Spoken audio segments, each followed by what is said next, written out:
ମହାରାଷ୍ଟ୍ରର ସନ୍ଥ ଯୋଗା ପରମାନନ୍ଦ ଥରେ ସଂକୀର୍ତ୍ତନରେ ମଗ୍ନ ଥିଲେ। ସେତେବେଳେ କିଛି ଲୋକ ଗୋଟିଏ ମୂଲ୍ୟବାନ ପାଟବସ୍ତ୍ର ନେଇ ଆସିଲେ। କୀର୍ତ୍ତନ ସମାପ୍ତ ହୋଇ ଆରତି ହେଲା। ଏହି ସମୟରେ ସେମାନେ ଦକ୍ଷିଣା ସ୍ୱରୂପ ସନ୍ଥଙ୍କୁ ସେହି ପାଟଟି ଦେଲେ। କିନ୍ତୁ ସନ୍ଥ ଜଣକ ଏତେ ମୂଲ୍ୟବାନ ଉପହାର କିପରି ବା ଗ୍ରହଣ କରିଥାନ୍ତେ? ସେ ବିନମ୍ରତା ପୂର୍ବକ ଏହାକୁ ଗ୍ରହଣ କରିବା ନିମନ୍ତେ ଅସ୍ୱୀକାର କଲେ। ସେହି ଶ୍ରଦ୍ଧାଳୁମାନେ ବାଧ୍ୟ କରି ତାଙ୍କ ଉପରେ ସେହି ପାଟଟିକୁ ଘୋଡ଼ାଇ ଦେଲେ।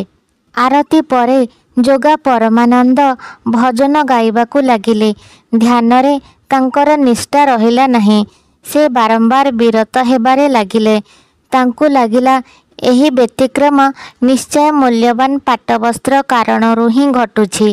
ଏହା ହିଁ ତାଙ୍କ ଭଗବତ୍ ଭକ୍ତିରେ ବାଧକ ସାଜିଛି।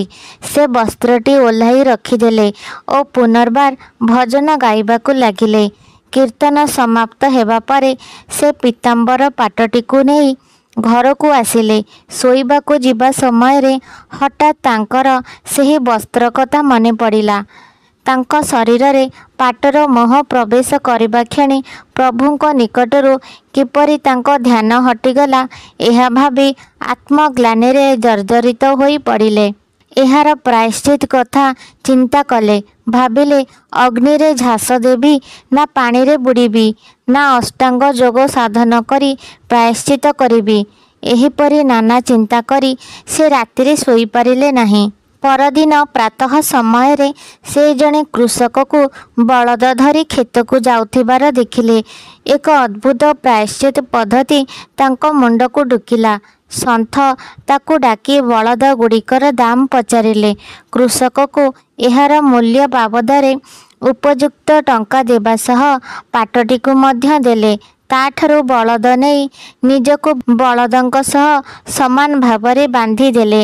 ଯେତେବେଳେ ବଳଦଦ୍ୱୟ ଜୋରରେ ଦୌଡ଼ିବାକୁ ଲାଗିଲେ, ସେ ମଧ୍ୟ ସେମାନଙ୍କ ସହ ଘୋଷାଡ଼ି ହୋଇ ଯାଉଥିବାର ଲୋକେ ଦେଖିବାକୁ ପାଇଲେ।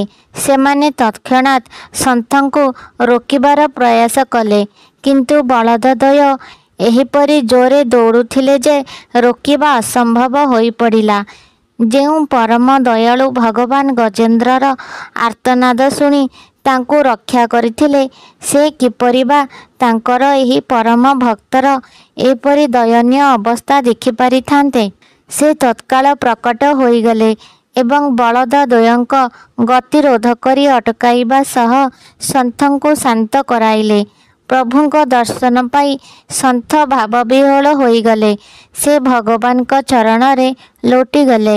ସେ ଯେତେବେଳେ ଆଖି ଖୋଲିଲେ, ସେତେବେଳେ ଭଗବାନ ଅନ୍ତର୍ଦ୍ଧାନ ହୋଇସାରିଥିଲେ। ଦୂଷିତ ଅନ୍ନର ପ୍ରଭାବରେ ରକ୍ତ ଦୂଷିତ ହେବା ସହ କର୍ମ ମଧ୍ୟ କଳୁଷିତ ହୋଇଥାଏ। ଅନୁରୂପ ଭାବରେ ସାଧୁ ସନ୍ଥଙ୍କ ନିର୍ଲୋଭ ଜୀବନଧାରା ଉପରେ କଳୁଷର ସାମାନ୍ୟ ଆଭାସ ପଡ଼େ, ଯାହା ଧ୍ୟାନ, ଏକାଗ୍ରତା, ଭକ୍ତିକୁ ମଧ୍ୟ ପ୍ରଭାବିତ କରିଥାଏ। କାହାଣୀଟି ଯଦି ଆପଣମାନଙ୍କୁ ପସନ୍ଦ ଆସୁଥାଏ, ତେବେ ଭିଡ଼ିଓଟିକୁ ଲାଇକ୍, ସେୟାର, କମେଣ୍ଟ ଏବଂ ସବସ୍କ୍ରାଇବ୍ କରିବାକୁ ଭୁଲନ୍ତୁ ନାହିଁ।